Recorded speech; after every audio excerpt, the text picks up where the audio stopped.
కాకినాడ నగరంలో ప్రసిద్ధి చెందిన మెయిన్ రోడ్ విఘ్నేశ్వర ఆలయంలో వినాయక చవితి వేడుకలు ఘనంగా ప్రారంభమయ్యాయి. ఉదయం నుంచే భక్తులు ఆలయానికి బారులు తీరారు. ఈ సందర్భంగా ఆలయ కమిటీ చైర్మన్ జి చిట్టిబాబు మాట్లాడుతూ 9 రోజుల పాటు ఆలయంలో గణపతి నవరాత్రులు అంగరంగ వైభవంగా చేపడతామన్నారు.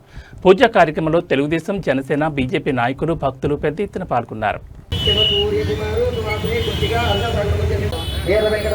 लक्ष्मी संतोषी माधवरपू जगदीशु साई हरिशट गोद्रोस्य वेंकटेश्वरराव धर्मूर्ति ज्योतिनामदेश्य सा कुटुंबस्य जनकुलगोत्रोस्य जमिनी गणेश वेंकटेश्वर ज्योति सा कुटुंबस्य सचिवानामदेश्य सा कुटुंबस्य पैडवागोत्रोस्य श्रीनिवासनामदेश्य मालती प्रत्युषा नाग सत्य हर्षिण सा कुटुंबस्य अशोकमानस्य पैडवागोत्रोस्य सिंहरुद्रमूर्तिरो नागमोहिनी कार्तिक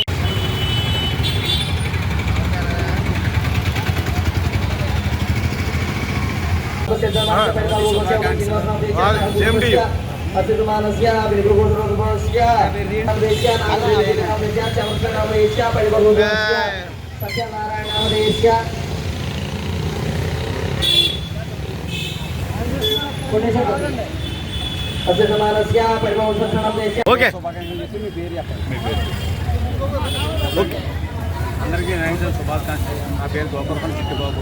కొండబాబు రాజేశ్వర మేరకు నాకు చైర్మన్ పదవి ఇచ్చారు. కూటమి ప్రభుత్వం కలిపి ఈ విధంగా మేము దర్శనం చేసుకుని అందరికీ ధన్యవాదాలు. వినాయకుడి గుడి సందర్భంగా ఈ వనమడి కొండబాబు గారు కూటమి ప్రభుత్వం అందరూ కలిసి ఇక్కడ చిట్టిబాబు గారి చైర్మన్గా కొంతమంది సభ్యులు, కార్యకర్తలు, మెంబర్లు, కమిటీలు, అలాగే పూజారి గారు అందరూ వేశారు. ఈ గుడి తరపుని ఈ గుడి రోజు రోజుకి కూడా బాగా డెవలప్ అవుతుంది. అన్నదాన కార్యక్రమం కూడా ఒక 5,000 మందికి దగ్గరగా చేస్తారు. డిఓ గారు కూడా బాగానే సహకరిస్తున్నారు. అలాగే చిట్టిబాబు గారికి అందరూ ఈ పేడ తరపుని బాగా సహకరిస్తున్నారు. అలాగే సూర్యాపేట అందరూ కూడా వచ్చి ఈ గుడి దగ్గర అందరూ కూడా సేవ చేసుకుంటున్నాం. ఈ కాకినాడ పెద్దలందరికీ కూడా శుభాకాంక్షలు తెలియజేస్తున్నాం. गणेश महाराज के गणेश महाराज के गणेश महाराज के సాలిపేట విఘ్నేశ్వర ఆలయం శ్రీపతి ప్రెస్ వారు అధినేత అయినటువంటి కోడిపల్లి నాగేశ్వరరావు 1972లో ఈ విగ్రహాన్ని ఆవిష్కరించారండి. అప్పటి నుంచి సాలిపేట వాస్తవులు చిన్న చిన్న షాపుల వాళ్ళు అవనండి, రిక్షా స్టాండ్ వాళ్ళు అవనండి, ఈ గుడి దినదిన అభివృద్ధి చెందుతూ నేటికి దిగ్విజయంగా ఆలయ కమిటీ వారి ఆధ్వర్యంలో ఈ కార్యక్రమాలు జరుగుతున్నాయండి.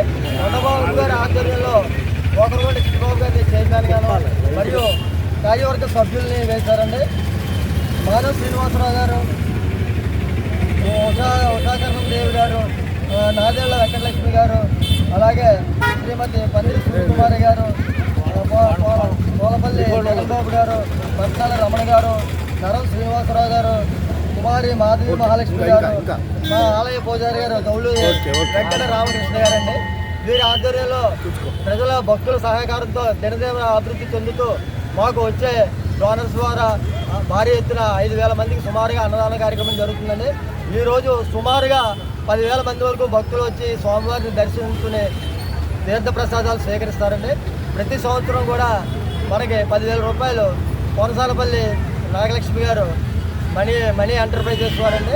వారు ప్రతి సంవత్సరం కూడా 10,000 రూపాయలు, అలాగే జమినీ గణేష్ గారు చాలా వివిధ పాత సాలిపేట వాస్తువులు చాలామంది వివిధ ధన వస్తు రూపంలో ఇచ్చి ఆలయాన్ని దినదిన అభివృద్ధి చెందుతున్నారు.